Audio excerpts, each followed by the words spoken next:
This is the Grow Ortho Livestream, and I am one of your hosts, Zach Dyches, joined by Adele Osorio, one of HIP's very own onboarding specialists. Welcome to the show, Adele. Thanks for having me, Zach. It's a pleasure to be here. I am excited for you to be here, Adele, because we've got a great show planned for us. We're going to be fixing 3 profit leaks, okay?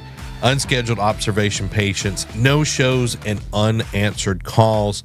We'll show you the exact numbers to watch for, a simple follow-up cadence that fills your schedule, and a phone script that converts every ring into revenue.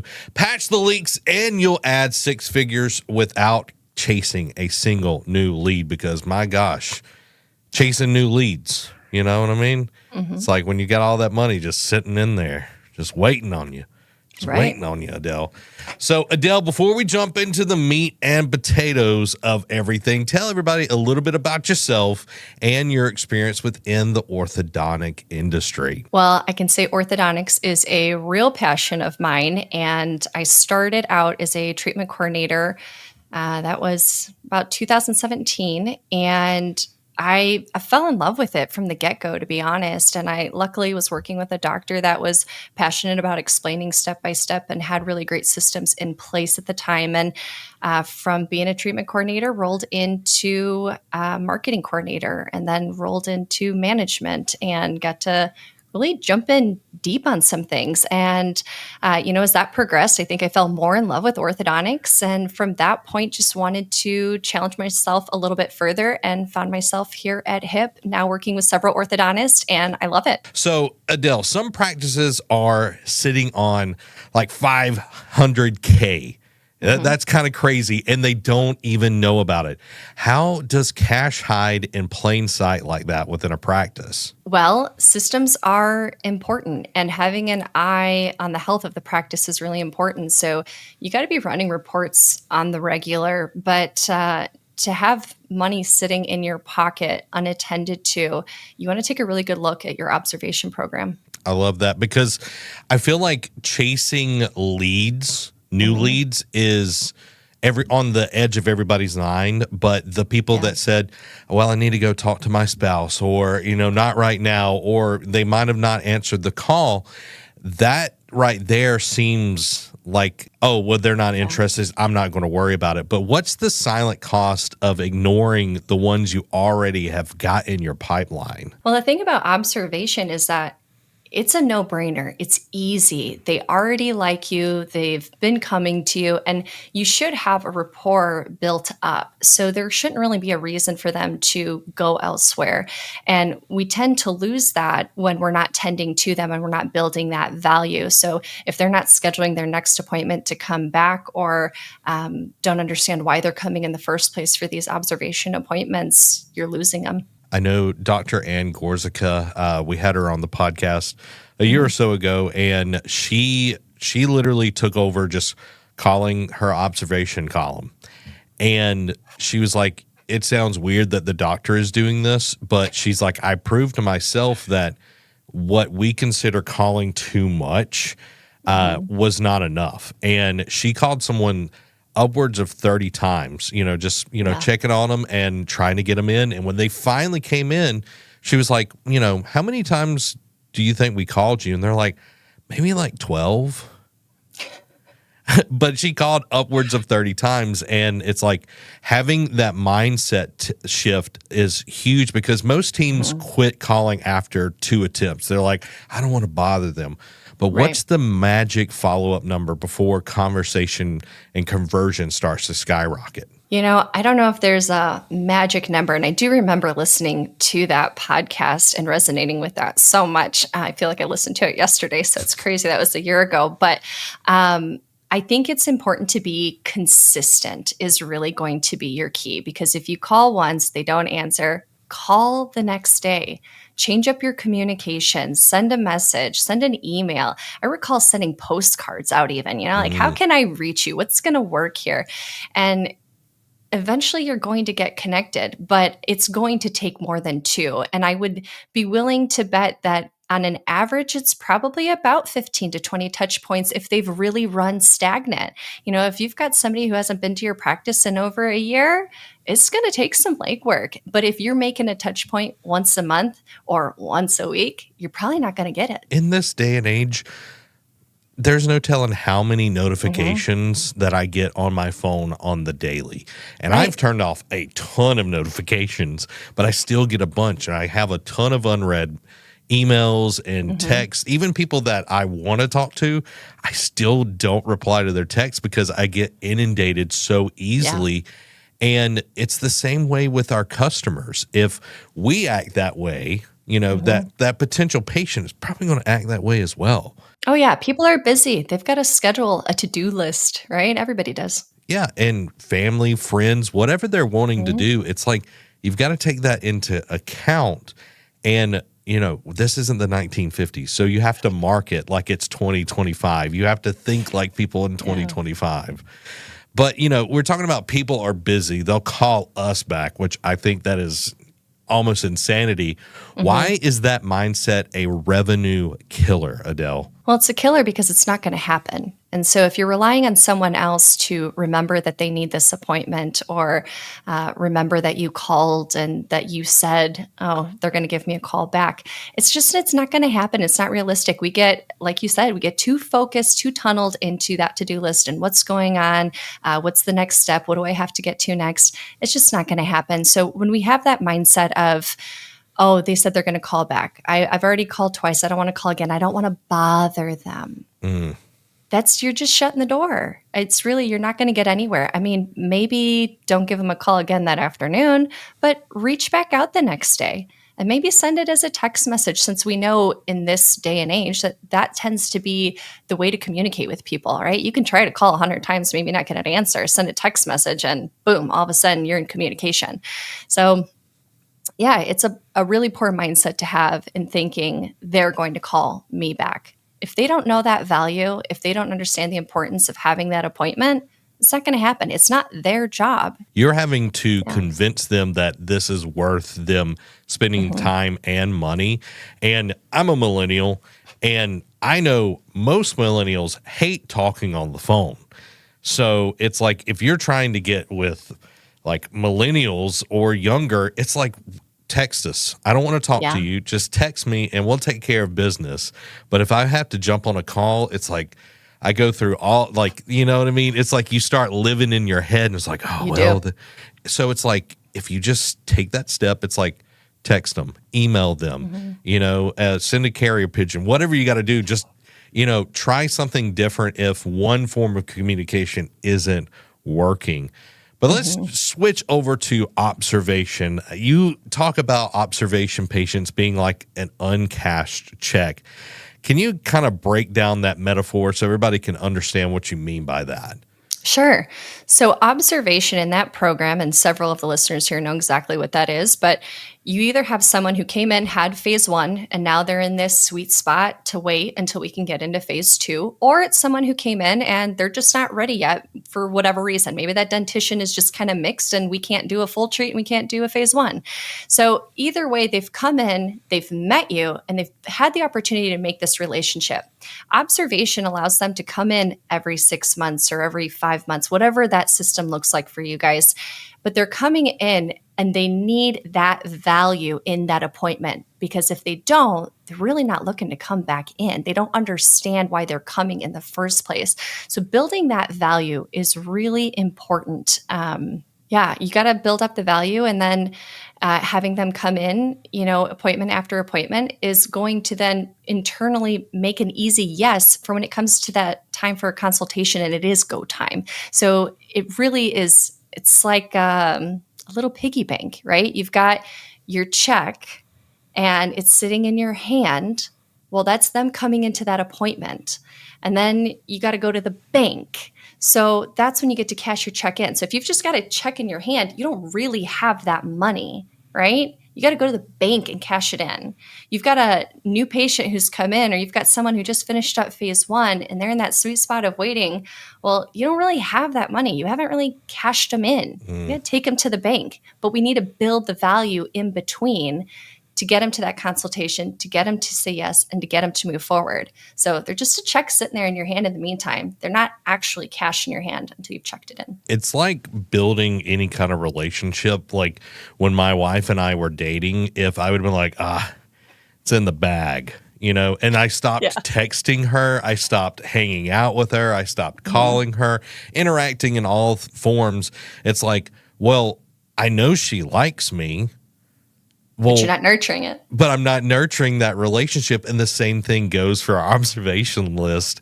It's like you've got to be actively building that rapport that they're not just a walking paycheck, that they are a person, that you care about them, because that's all people really want in this day and age. Because the patients already know and like you. So why do so many of these patients fall through the cracks? It's a failure of a system is really what it is. If you've got an observation appointment and you're not scheduling their next appointment to come back in and not building that value as to why they need to come in for that next appointment, failure, right? If they call and they cancel, hey, I can't make this observation appointment, we need to reschedule. Maybe we can't get rescheduled right then and there, but if we're not then following up and tending to that, they're just sitting there, lingering, waiting. Oh, I canceled. I don't remember why I have to go anyways. This isn't important. You're going to lose them. Yeah, you have to provide the value because they're not going to understand. So schedule rate really tells the real story within all of this. So what number should make every owner sit up straight when they hear that? So if you're pulling a report and you want to see how many of my observation appointments are actually scheduled, if you're sitting at 80%, you're doing really well. If you're under 80%, you need to start working that pipeline for sure. I'd love to say have it set higher than 80%, but 80% I think is a sweet spot to say you're doing okay. So let's talk about some data, okay? Kind of going off of that. You open a report, there's like 500 ops patients. 200 are unscheduled. What's your very first move, Adele? Pick up the phone. Definitely pick up the phone.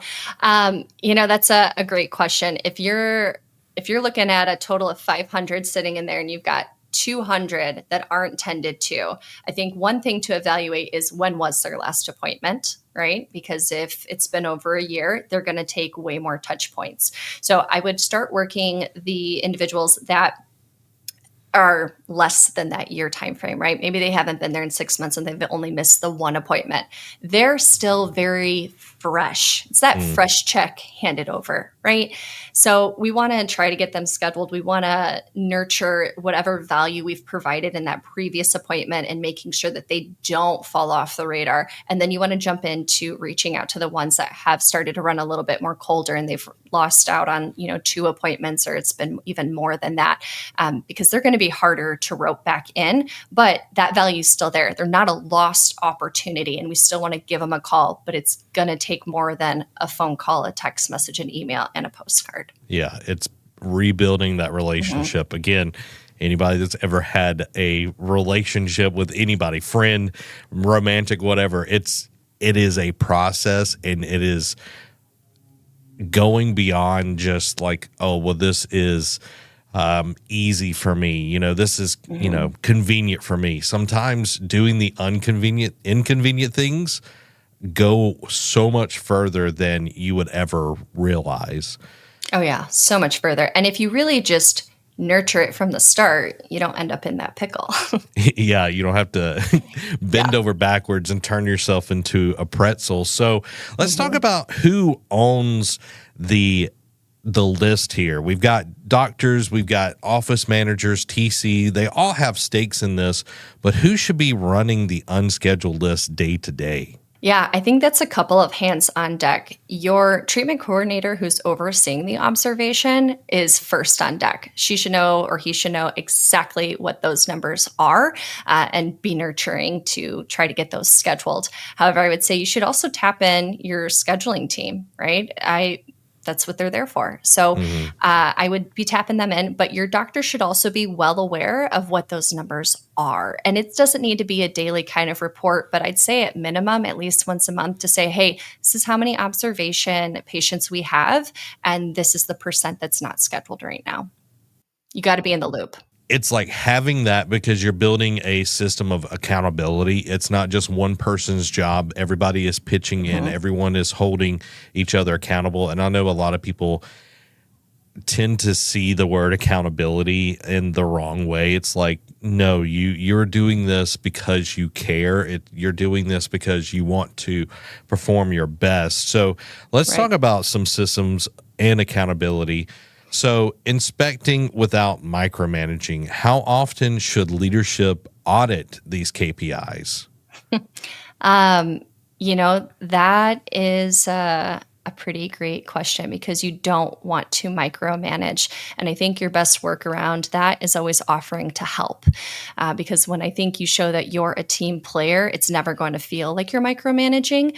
But I think that you should be on the know of that on the weekly and just checking in with your treatment coordinator, checking in with the scheduling team, right? Because it's going to go way beyond observation. There's scheduling for, how many people are we reaching out to and pending, and how many people no-showed, and what are we doing for this and that. So I think as a leadership role, you should have eyes on all of that reporting weekly, and you should always offer to help when it starts to accumulate. Yeah, Dr. Bryce talks a lot about spot checking and offering to help, spot checking where it's like, hey, how's the pending column going? You're just asking, you're not like in this crisis mode. You don't wait until there is a crisis. That right there, it's like when your checking account is like, getting a little tight and you're like, you start feeling like I shouldn't check it. Like, you know what I mean? It's like, I don't want to check it. That's when you need to check it. That's when you need to check it the most. And it's like so many times doctors, they're doing so much. They've got so many things on their plate. And it's like, well, if I check that, then I'm going to get, worried about this, or I'm going to have more stress on me. It's like, but maybe, you checking it, that's showing, hey, I care about what you're doing. What help can I give you? Who can I, put you with on the team that can make this more successful? It's really empowering the team. It is. And, Harrison always says people respect what you inspect. So just having a quick report handy to look at, you don't necessarily have to say something, but at least you're in the know and aware. But at least once a month, your treatment coordinator should be coming to you to say, hey, this is how many we have and this is how many are not scheduled, just to have that transparent conversation. Yeah. And you can be like, hey, you're crushing it on odds or pending list or whatever it is. It's like, you don't have to just address it when it's bad. Oh, for sure. Yeah. I think giving a good attaboy is always welcome and appreciated. So let's talk about some re-engagement options. I know there's a lot of different options out there. Email blast, there's calls, there's a text drip and everything. Which tactic do you feel wins fastest and why? It's 100% text message. Like you said, people don't want to get on the phone. Yep. I think those phone calls, though, are valid, and it gives you an opportunity to possibly reach somebody. If you're calling my husband, he's probably going to answer the phone.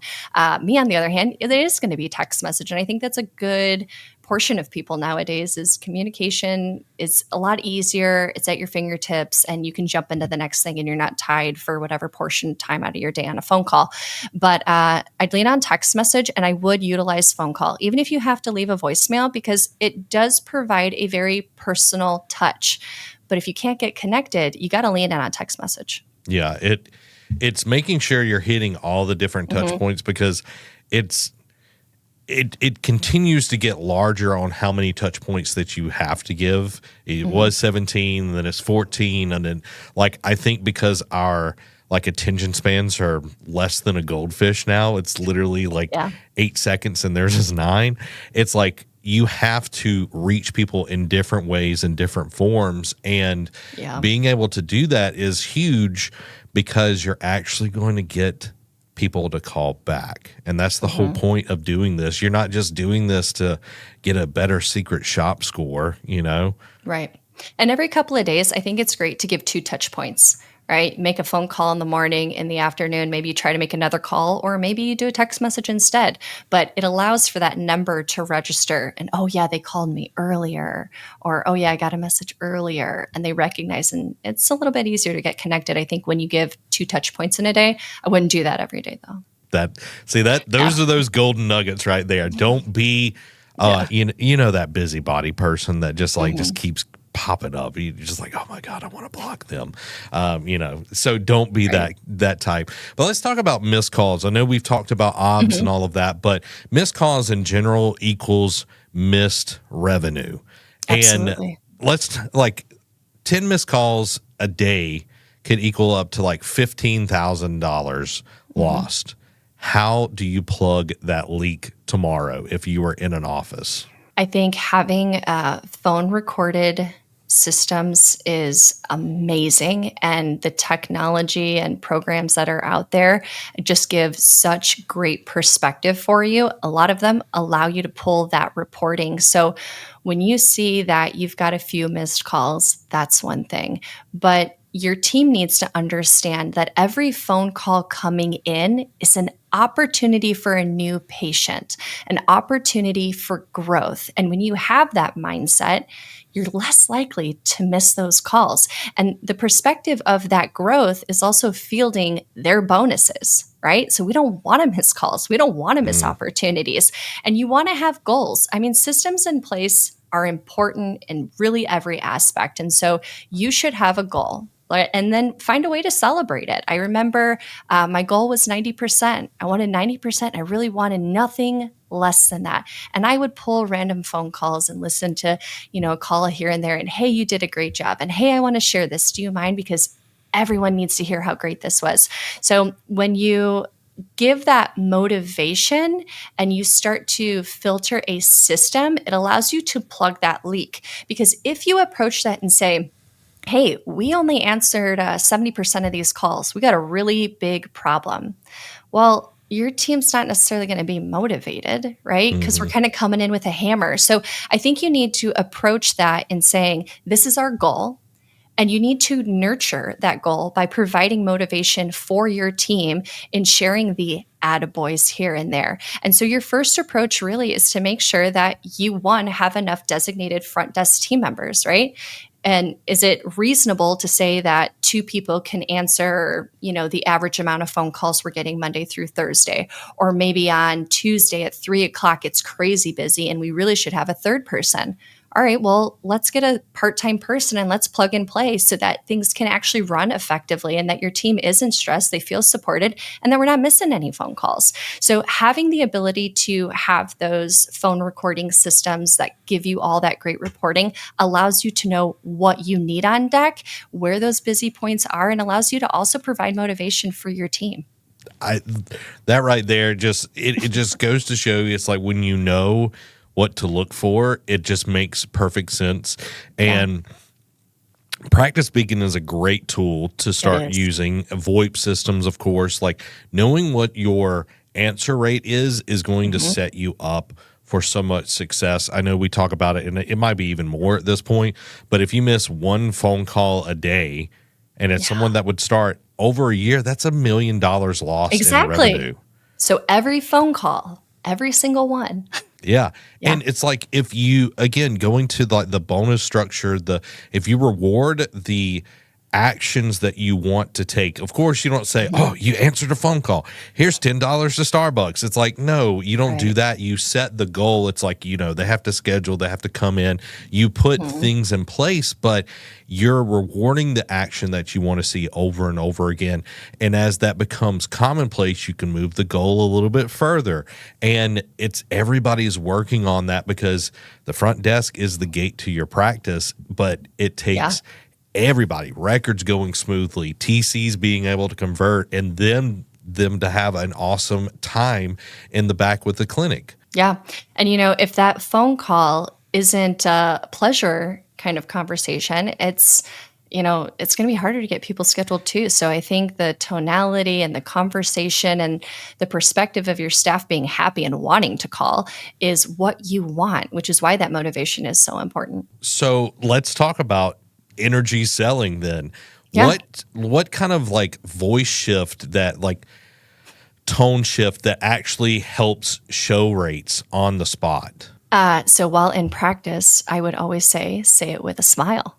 And I think it works. I think it's a great trick, right? Because people can tell the difference. You can listen to a phone call and it's like, are you enjoying your day? Like, am I an inconvenience to you? But when you say it with a smile, it doesn't sound that way. So I Yeah. think tonality wise, you don't have to throw glitter and sparkle out there, sure, but you at least need to be engaging and pleasant to speak with. So say it with a smile when you're on the phone. Yeah. And it's you bringing the right energy could shift someone's whole day. Like they could be Absolutely. having an awful day and it's like, oh, I got to call the dentist. I Well, got to and call the orthodontist. And it's yes, like, I don't want to talk to Marge. You know what I mean? And like, if they're dreading that, they're not going to want to call. exactly. And then they're not going to want to schedule, and then you're never getting the check to the bank, right? Yeah. Yeah. And like we had Julie Foster on from our team that's on our scheduling team.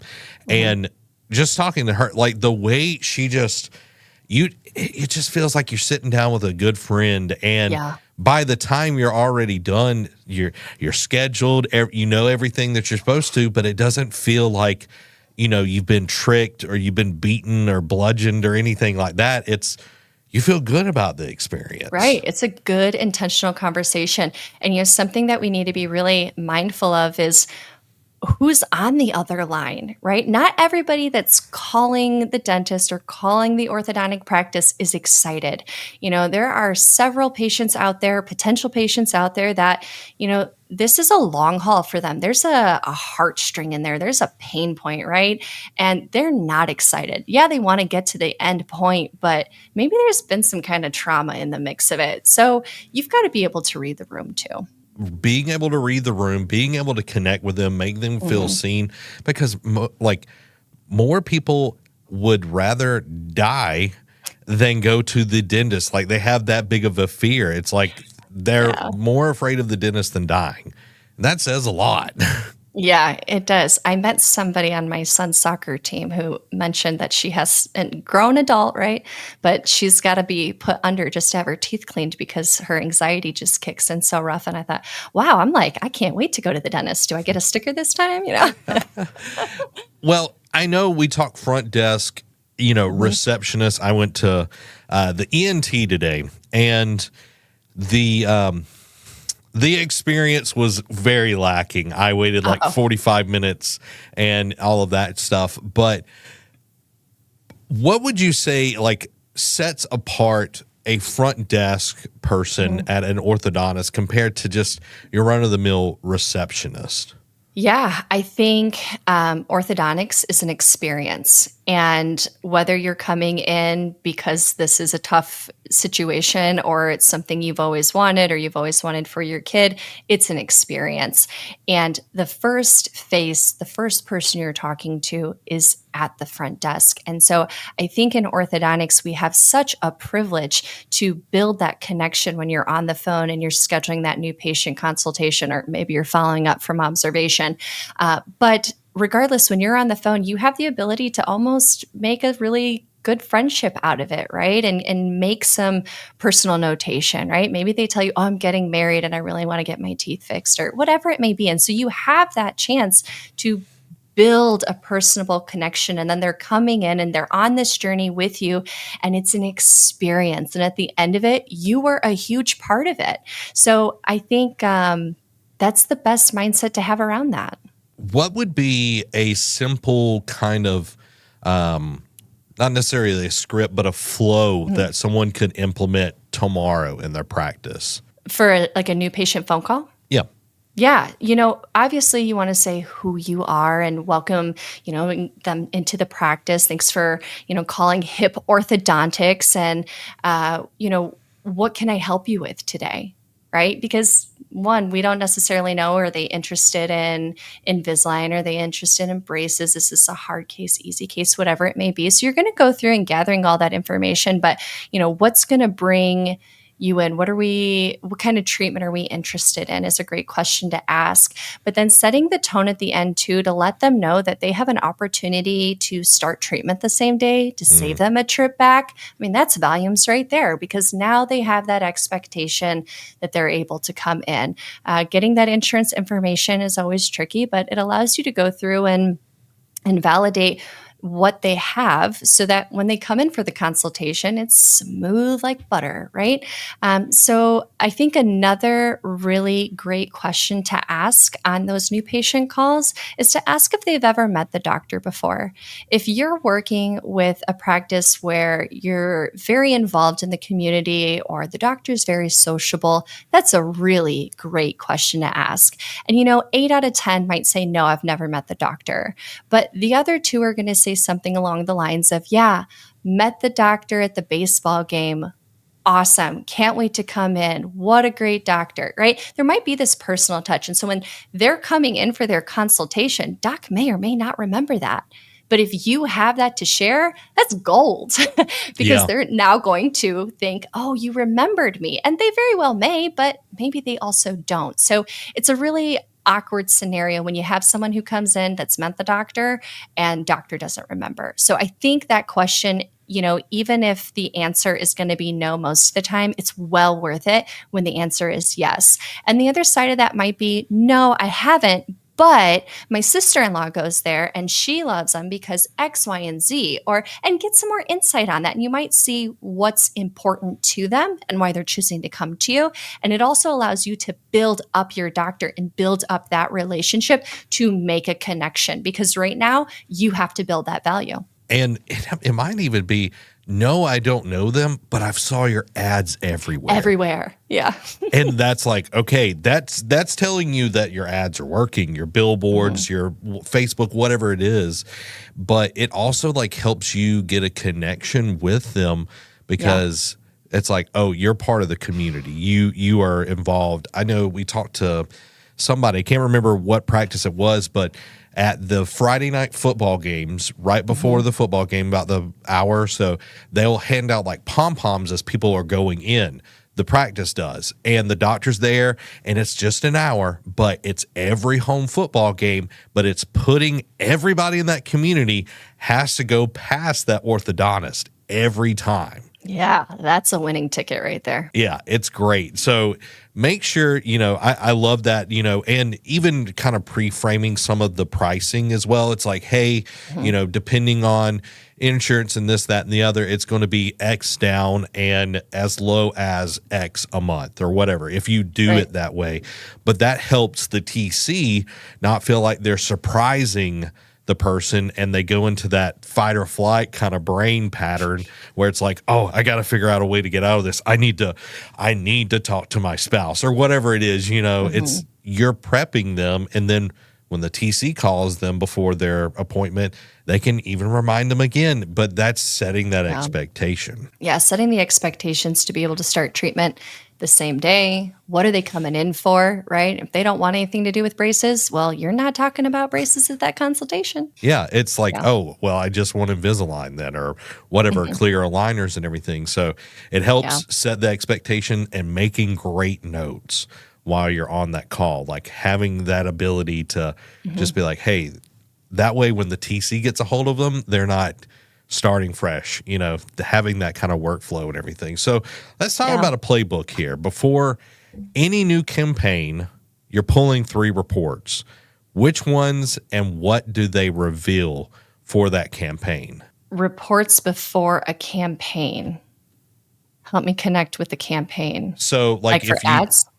Yeah, ads, or if you're like, okay, we're trying to do like a reactivation campaign. We're getting pendings or on, the observation and everything. It's like, what are the 3 things that you're trying to look at to make sure that reactivation campaign goes well? I think you need to see obviously where you need to have it, right? Have you had a various amount of no-shows for some reason, or, do you need to do that in observation? So pinpointing where that needs to be,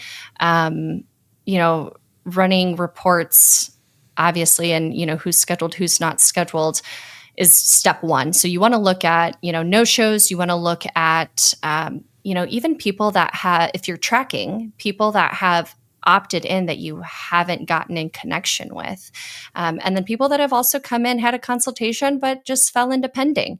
That's another really great opportunity for a reactivation campaign and just reaching out with touch points. Throw out an offer in there. You want to run your reports, see, what's going to be valid. And then you want to do like an email blast. And, get it out there, get an offer situated, whether that's going to be for an extra set of retainers, a toothbrush, or something. And then you want to track that. I love it. I love it. Yeah. So hypothetical here, you're in a practice, Adele, and you've uncovered a $500,000 gap that's in the practice. Lay out your 30-day attack plan for trying to close that gap. Well, you obviously want to start with your reporting and you want to take a look at, how long has it been since they've been in, what's the statistic side of things, and have some knowledge around that. So to jump in and really take that by the reins, you want to pick up the phone, and you're going to need more than one person on deck. So your treatment coordinator really should break that down as far as, this person's only missed one appointment, this person's missed however many appointments, and this has, been well over a year. And you want to delegate to have people in charge. So this is really like get a whole team on deck, have a party, make it a potluck if you need to, and come in and do an admin day and just call, send text messages, send emails out, and get postcards going. But on day one, you're going to recover maybe just a few, but you turn around, do it again the next day. And I swear it's like, oh, they called. That's right. I needed to get connected. And day two seems to just move huge. So you want to go ahead and just make a call again, send a text message again, day two. But those not the leads, but the patients that have been sitting there for over a year, you're going to continue to reach out to. And I'd say once a week, pick a day, random times, don't do the same time, and do the 2 a day, right? Call in the morning, send a message in the afternoon, or send an email, or make another phone call. When you get those 2 a day touches, I don't know, it just makes things move. There you go. There's another golden nugget, everybody. 2 a day when you really want to move the patients along. Now, I've got one last question for you, Adele. Sure. What's the first action anyone that's listening that actually wants to improve their practice, what should they do as soon as this stream ends? You want to take a look at your reports, and you want to ask yourself, do I have a system in place? What is my team doing? Right? And if you don't know, then you want to form a system, but you want to do it with a lot of motivation. What's a good motivation? You want to give those attaboys, right? Hey guys, the goal is going to be to make X amount of phone calls because we have this many patients sitting here and they need an appointment. Great. Get a big whiteboard out if you have to. Put a piece of paper, get some stickers out, make it fun, make it engaging. And if we make that happen, great. We're going to do it again tomorrow. And tomorrow, if we kill it like this, I'm going to get everybody pizza. I love that. Little motivation. Like having it visually. Always. Is so much more impactful, and it's literally scientifically proven. If you write down a goal and see it, you're more apt to actually do it. Yeah. Make sure to like and subscribe to our weekly podcast, the Grow Ortho podcast and the Grow Dental podcast, to hear more content just like this that can help your practice grow.